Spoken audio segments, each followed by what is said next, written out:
بسم اللہ الرحمن الرحیم۔ زیر ناف بال صاف کرتے ہوئے یہ دو غلطیاں اکثر لوگ کرتے ہیں۔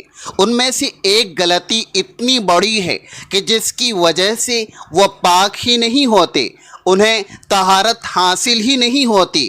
اب جب طہارت حاصل نہیں ہوئی تو نماز پڑھیں گے تو نماز نہیں ہوگی، عبادت وغیرہ نہیں ہوگی، کیونکہ طہارت جو ہے یہ نماز کی کنجی ہے۔ اگر آپ کی طہارت درست نہیں ہے تو آپ کی نماز ہی نہیں ہوگی۔ زیر ناف بال کتنے دنوں میں ہمیں کاٹنے چاہیے، کتنے دن بعد کاٹنا افضل ہے، بہتر ہے؟ زیر ناف بال کس چیز سے کاٹنا یہ زیادہ بہتر ہے، اور اسی طرح زیر ناف بال کہاں سے کہاں تک کاٹنے چاہیے، کون سے حصے کے بال کاٹنا یہ ضروری ہے؟ بہت سے لوگ یہ چیز نہیں جانتے۔ اس ویڈیو کو آپ نے مکمل واچ کرنا ہے۔ سب سے پہلی چیز حدیث پاک میں آتا ہے، حضرت انس بن مالک رضی اللہ تعالی عنہ سے روایت ہے، فرماتے ہیں کہ ہمارے لیے مونچھیں کترنے یعنی مونچھیں کاٹنے اور ناخن تراشنے، بغل کے بال اکھاڑنے اور زیر ناف بال موڑنے کے لیے وقت مقرر کر دیا گیا کہ ہم ان کو 40 دن سے زیادہ نہ چھوڑیں، یعنی زیادہ سے زیادہ ٹائم لیمٹ جو ہے وہ 40 دن ہے۔ اگر کوئی شخص 40 دن کراس کر جاتا ہے تو ایسا شخص پھر گنہگار ہوگا۔ 40 دن تک اگر نہیں کاٹے تو گنہگار نہیں ہے، ہاں ناپسندیدہ ضرور ہے کہ اتنے دنوں تک اس نے یہ پرائیویٹ پارٹ کے بال ہو گئے، زیر ناف بال، بغلوں کے بال اور مونچھیں تراشنا اور اسی طرح جو ہے وہ ناخن وغیرہ نہ کاٹنا، یہ ناپسندیدہ ہے۔ بہتر ہے، افضل ہے کہ آپ ہفتے میں ایک بار کر لیں، اور اس میں بھی جمعے کا دن یہ زیادہ بہتر ہے کہ جمعے کے دن آپ پرائیویٹ پارٹ کے بال ہو گئے، زیر ناف بال، بغلوں کے بال اور اسی طرح مونچھیں تراشنا اور اسی طرح جو ہے وہ ناخن وغیرہ تراشنا، یہ زیادہ افضل ہے۔ لیکن اگر ہفتے میں نہیں تو 15 دن میں کر لیں۔ 15 دن سے 40 دن کا جو وقت ہے یہ ناپسندیدہ ہے، ٹھیک ہے؟ ہاں ان دنوں میں اگر نہیں کاٹیں گے تو گنہگار نہیں ہوں گے، لیکن 40 دن کراس کر گئے تو اب وہ شخص جو ہے وہ گنہگار ہوگا۔ یعنی زیادہ سے زیادہ 40 دن تک آپ ان کو چھوڑ سکتے ہیں، 40 دن سے زیادہ چھوڑنا یہ گناہ ہے، ٹھیک ہے؟ اس سے آپ نے بچنا ہے۔ اب یہاں ایک بہت اہم اور فکر مند کر دینے والی بات یہ ہے کہ آخر شریعت نے 40 دن ہی کی حد کیوں مقرر کی ہے، اور اس سے تجاوز کرنے پر گناہ کیوں لکھا گیا ہے؟ اصل میں جب انسان اتنے طویل عرصے تک اپنے جسم کے ان حساس حصوں کی صفائی پر توجہ نہیں دیتا تو وہاں پسینہ اور گندگی جمنے لگتی ہے، جس سے نہ صرف بدبو پیدا ہوتی ہے بلکہ وہاں جلد کی بیماریاں اور جراثیم پروان چڑھنے لگتے ہیں۔ اسلام چونکہ ایک فطری اور مکمل دین ہے، اس لیے اس نے انسان کی ظاہری پاکیزگی کے ساتھ ساتھ اس کی صحت اور طہارت کے تحفظ کا بھی مکمل اہتمام کیا ہے۔ اگر آپ اپنی روزمرہ کی زندگی میں اس صفائی کو نظر انداز کریں گے تو اس کا سیدھا اثر آپ کی نمازوں اور روزمرہ کی روح پر پڑے گا، کیونکہ جب جسم پر نجاست کا اثر رہے گا تو دل میں وہ خشوع اور خضوع پیدا ہی نہیں ہو سکتا جو ایک سچے مومن کی نماز کا خاصہ ہوتا ہے۔ محترم ناظرین، اگر آپ کو دین اسلام کی یہ خوبصورت اور علمی باتیں پسند آ رہی ہیں تو غازی اسلامک وائس کے اس پیغام کو ایک چھوٹا سا لائک ضرور دیجیے۔ آپ کا ایک لائک ہماری اس دینی کاوش کو اور آگے بڑھانے میں بڑی مدد کرتا ہے۔ کئی لوگ یہ سوال بھی کرتے ہیں کہ کیا صابن یا مخصوص ادویات کے استعمال سے بالوں کا بننا روکا جا سکتا ہے؟ تو یاد رکھیں کہ فطری نظام کو بدلنے کی کوشش کے بجائے سنت کے مطابق وقت پر ان کی صفائی کرنا ہی سب سے بہترین اور بااجر طریقہ ہے۔ اللہ تبارک و تعالی نے انسان کو احسن تقویم یعنی بہترین ساخت پر پیدا فرمایا ہے، اور اس کے جسم کے ہر حصے کے لیے کچھ آداب اور احکام مقرر فرمائے ہیں، جن کی پاسداری کرنا ہم سب کی شرعی ذمہ داری ہے۔ دینی اعتبار سے صفائی کا یہ نظام انسان کی نفسیات پر بھی گہرے اثرات مرتب کرتا ہے۔ جب انسان اپنے جسم کو وقت پر صاف ستھرا رکھتا ہے تو اس کے اندر ایک عجیب سی تازگی اور طہارت کا احساس رہتا ہے۔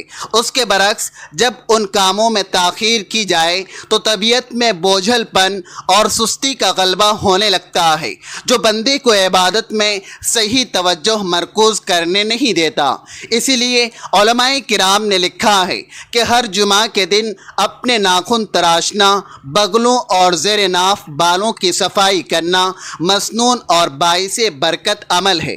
اس سے نہ صرف عبادت میں لذت حاصل ہوتی ہے بلکہ انسان ہر طرح کی باطنی اور ظاہری گندگی سے بھی دور رہتا ہے۔ اور دوسری چیز کہ کس چیز سے کاٹنا جو ہے وہ بہتر ہے۔ بعض لوگ سوال کرتے ہیں کہ ہم ریزر، بلیڈ وغیرہ یوز نہیں کر سکتے۔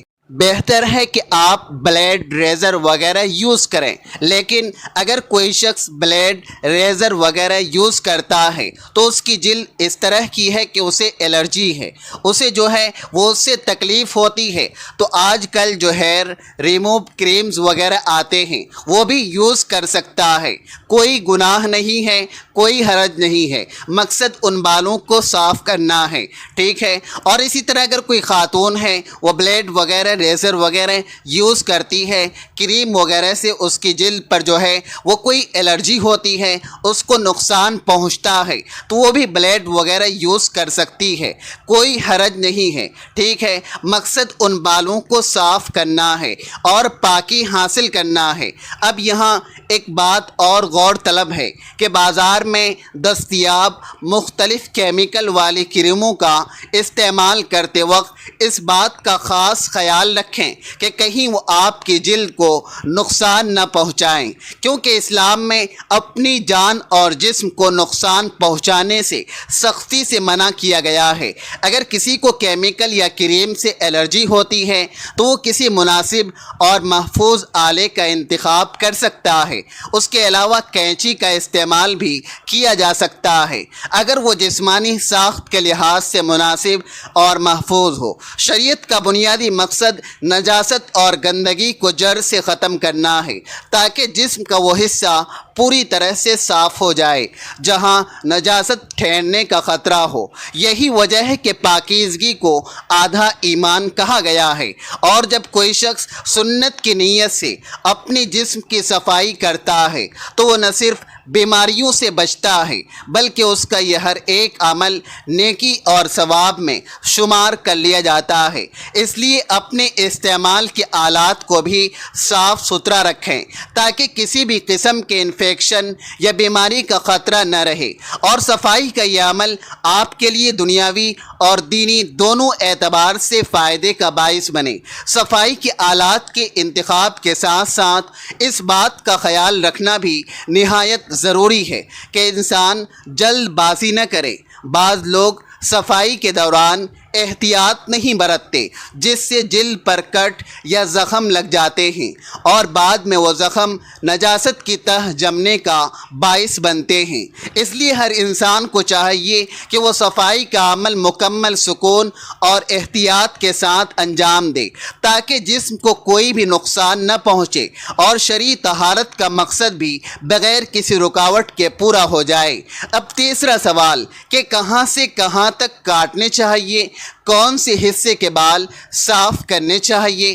دیکھیں، بغلوں کے بال تو آپ نے صاف کر لیے، اب زیر ناف بال جو ہیں ان میں بعض لوگ یہ سوال کرتے ہیں کہ کہاں سے کہاں تک یہ بال صاف کرنے چاہیے۔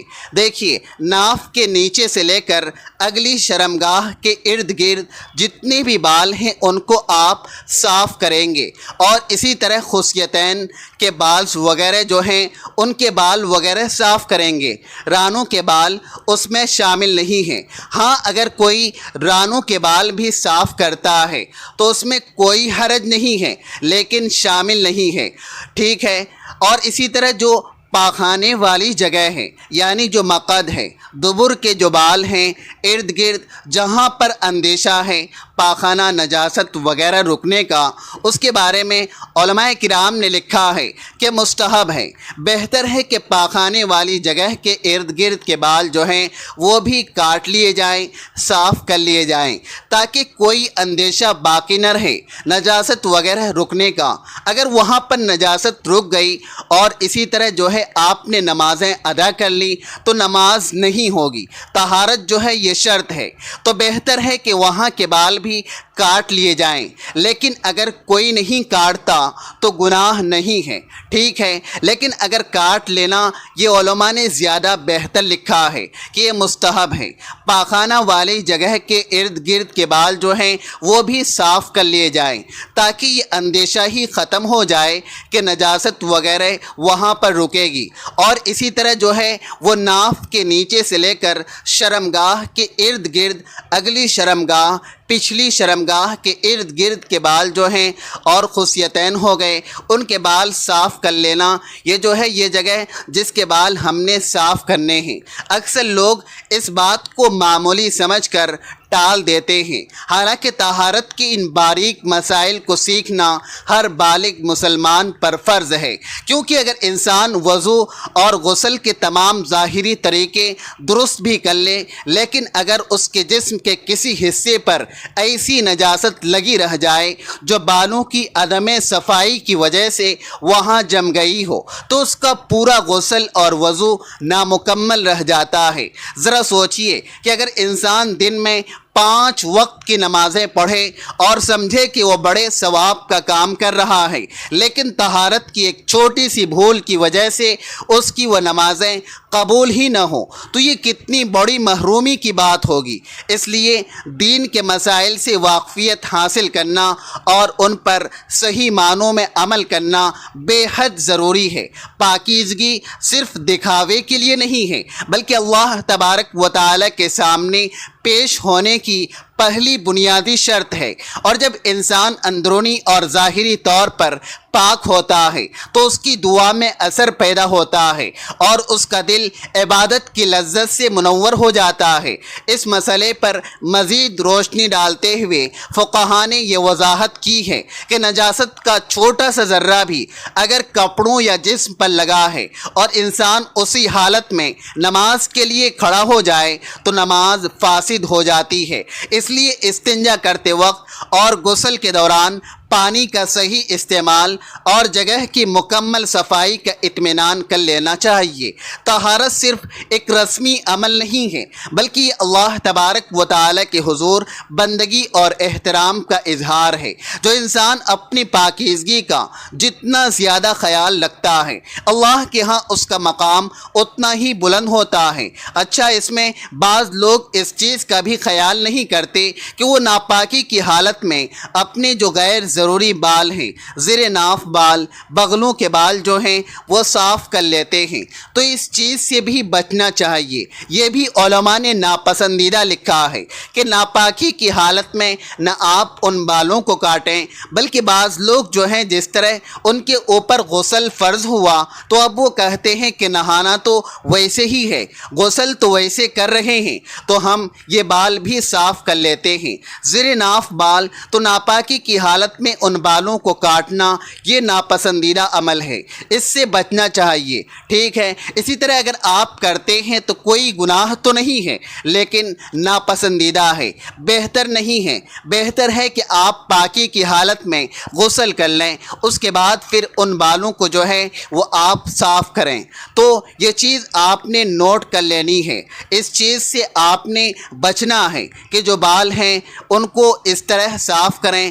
مقصد اس میں پاکیزگی حاصل کرنا ہے تو جہاں جہاں نجاست لگنے کا یا رکنے کا اندیشہ ہو ان بالوں کو آپ نے لازمی صاف کر لینا ہے، ٹھیک ہے۔ اسی طرح پاخانے کی جگہ کے جو بال ہیں، جس طرح میں نے بتایا، علماء نے لکھا ہے کہ یہ زیادہ مستحب ہے کہ اگر اندیشہ ہو کہ یہاں پر نجاست رک جائے گی تو طہارت حاصل نہیں ہوگی، پاکیزگی حاصل نہیں ہوگی، مقصد پورا نہیں ہوگا، تو ان بالوں کو بھی صاف کرنا یہ زیادہ مستحب عمل ہے۔